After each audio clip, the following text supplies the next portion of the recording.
Okay, so let's go in and finish the material creation for this character. When I was not recording, what I did, I went in and added the scratches in the metal pieces. I went with a bit minimum approach with these ones. If you feel like the grungy is something which look better to you guys, or that's something you want to go for, just go with more grungy. I just went with minimum scratches. The next thing I did, I changed the metal color to a bit yellowish. I felt that looked cool. If not, I can change it in future always. I kinda went with a bit saturated yellow, which made him look like McDonald's, so I made it less saturated. That brings me to the same thing I keep on repeating. Experiment as much as you want with this character. That's what we are gonna do in these classes. The more you experiment, the better you will learn Substance Painter and character texturing. So you guys don't have to copy what I do one by one. If you want to learn, if this is your first time doing it, it's fine, copy it as I do. Then after that, move on to something that feels best to you. Apart from that, I added the cloth piece in the gloves as well and described the shiny areas. And one last thing I did was added this blue cloth. It's nothing fancy, just a fill layer with one more fill layer on top, which has a weave, procedural tiling, and just a bit of height. Nothing that we haven't done before. So let's go in and finish the whole material that we have left on this guy. So let's go to our background and make it somewhat red pinkish so we can see what do we have left. So let's do our counting first. The materials which we have left is this one big metal piece that makes it one. Our straps, that's second. Rivets and screws, that's third. Plastic and rubber and our borders, that makes it 6 material. We can quickly finish them soon. We are going to do the same thing as we have been doing over and over again. So let's get started. Let's make this guy black or dark gray. Let's start with the straps. So let's go in, create a fill layer. Instead of doing things from scratch, I'm going to save some time. I'm going to delete this and let's use a smart material. So I'm going to go to the smart material and let's pick fabric. I'm going to pick in fabric woodland dirty. Let's drag and drop this guy. It's going to create a folder for us. So it's being applied everywhere because we don't have a mask. Let's just name it strap material, add a black mask, add a paint, click, hit 4, then just go to your element, make it white and click on the strap. There you go. We have our strap made up. This smart material, the best way to find out what it's doing is open up the folder, open up the mini folders and figure out how things have been constructed. So right now I feel the camo is a bit too much. So I'm just going to go to my fabric woodland, scroll down and I have the control over the camo patterns. So I can change the color if I feel like. On a second thought, I kinda like it. So let's keep it like this for now. But smart materials are pretty fast way to get your work done. The same thing that we are doing right now, we will soon create a smart material out of this and we will use all of those on our legs to get things done just by dragging and dropping stuff. So apart from the straps, oh, we have one more strap right here. So let's go to the paint. Let's add a color selection. If I pick it and make our tolerance 0, there we go. We have one more strap. I do like to break up some things according to border. That's a bit artistic choice I like to make in my own character. So that's a personal thing. Many people do that, many people don't. Is you might notice some of my element have borders on them. Like this one has 1 and 2 border. This one has 1 border. This one has this border. So I like to break my borders up a bit. Sometimes I don't. So for this one, let's just quickly go in and I'm gonna make a fill layer, add a black mask, add a paint the borders out.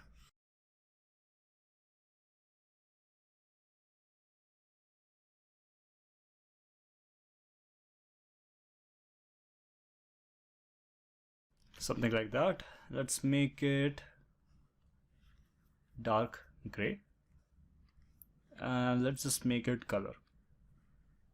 So something like that.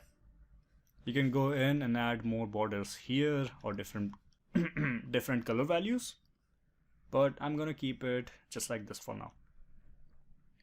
So apart from these straps, we have some straps that are a bit rubber-ish. So, and we have few materials that, like the wires, these wires, they're supposed to be rubber. So let's just create a simple fill layer, and I don't think we have to do much for that. Let's create a dark gray, non-metallic, and make it somewhat shiny. Group it. This will be rubber material, add a black mask. Then let's go in and pick those guys.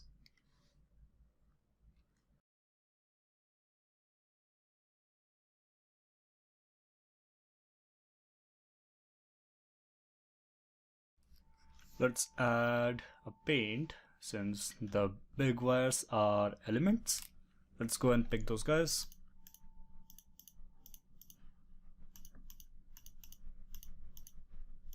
Ah, wrong thing.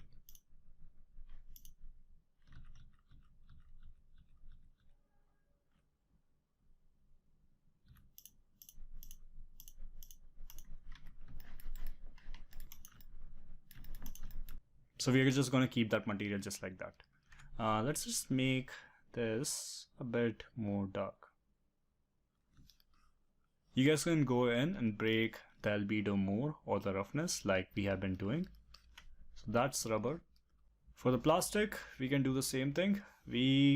So for plastic, let's use materials. So some of these materials have predefined values on them, which you cannot change much. So let's try a plastic grainy, drag and drop. That's too bumpy. Let's style it more. Something like this. Add a black mask. Let's group it first. So this will be plastic material. Add a black mask. And we're going to pick all the plastic thing that we have.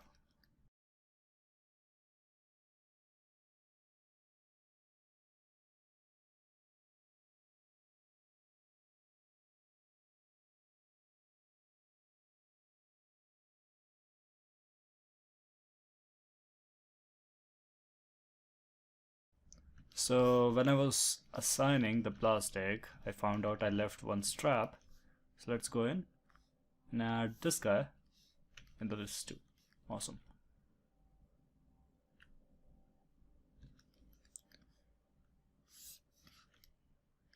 Okay, so last few pieces. Let's make this big metal piece that we have. So I'm just gonna minimize my groups. Group it. Add a black mask, name it metal, add a bitmap, a color selection, pick the color, there we go, this one. There might be a bit of cleanup required here, but apart from that, our selection is done. Let's create a metal material. I'm gonna keep the whole thing metallic and not have any paint on top of that. Let's make it less rough. I'm gonna make it a bit dark, something like this. So I'm not gonna add much damage on it because I felt the story would be, this is something he has to attach on his chest in order to work. So that's something I came up with. That's what I'm gonna go with. So I want to have a bit more breakup in these metals. I want to make these ones darker so we have more variation and interesting things to look at. So let's add one more fill. This is just gonna give us color, and the color will be darker. Add a black mask. I think I picked some extra stuff, so let's make our tolerance 0. With this one, I'm gonna add a paint, and I can assign that black value to the middle one or the side ones. So let's try with the side ones first. I'm gonna enable symmetry and paint these guys in.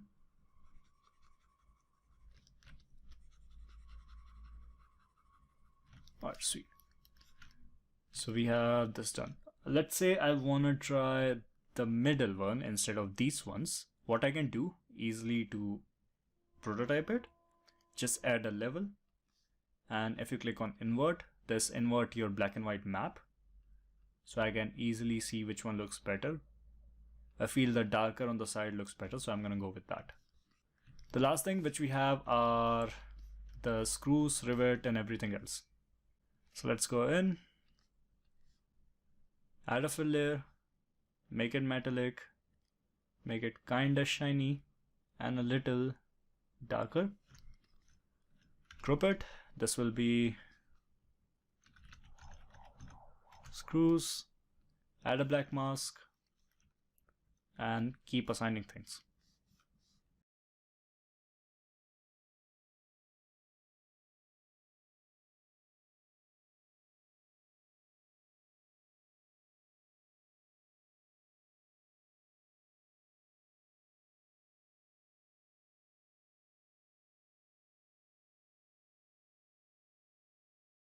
Alright, so I think I got all of those. If not, you guys know what to do. You have to pick all of them. Apart from that, I guess we are done. Alright, so last thing which we have is the borders. So these are my favorite kind of things in a sci-fi design. When I make my sci-fi character, I usually add these tubes in ZBrush, like these ones. You might see those tubes over and over again in many places. I like to assign just a black shiny material to them. So every time when the light moves, you have a nice transition between other things to those things. So let's just go in, create one final material that will be border, make it dark gray, less rough, more dark, add a black mask, and let's start picking those guys in.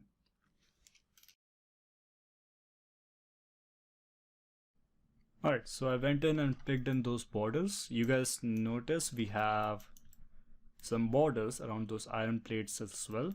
They are there just for the main reason they make them look more grounded, plus they have a nice transition between metal, non-metal, and metal again. This one right here is a bit of personal error. The ID does not work great, so you guys might have to do it by hand. Sorry about that, but that's there. Okay, so our materials are done. Took us about few hours, not more than that. The longest time consuming things are to hand paint some of these borders. Apart from that, material creation in Substance is pretty fast and flexible. One thing that we left are the stitches. So we have stitches here and stitches on the gloves. If you guys wanna be daring, just go and add a fill layer, mask those out. I'm not gonna recommend that. That was an error on my side, and I keep on recommending everyone never do stitches on your sculpt unless you're making that for 3D print or something else.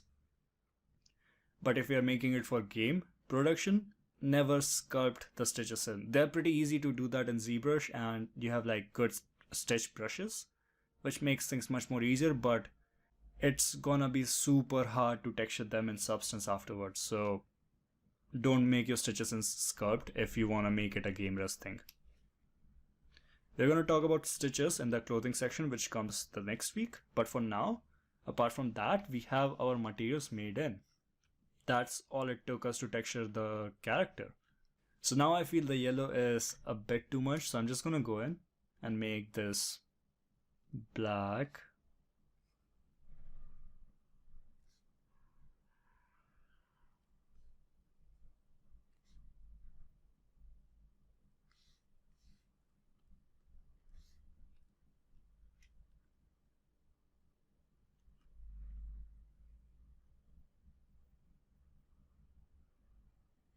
Okay, sweet. Maybe something like that. He looks more stealthy now. So let's go to our background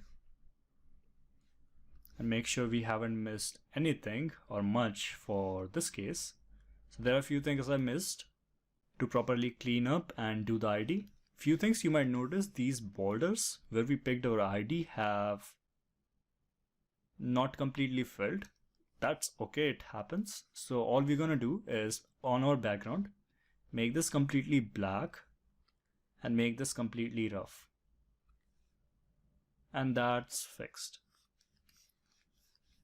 Okay, now in the next chapter, we are gonna copy these materials onto our leg.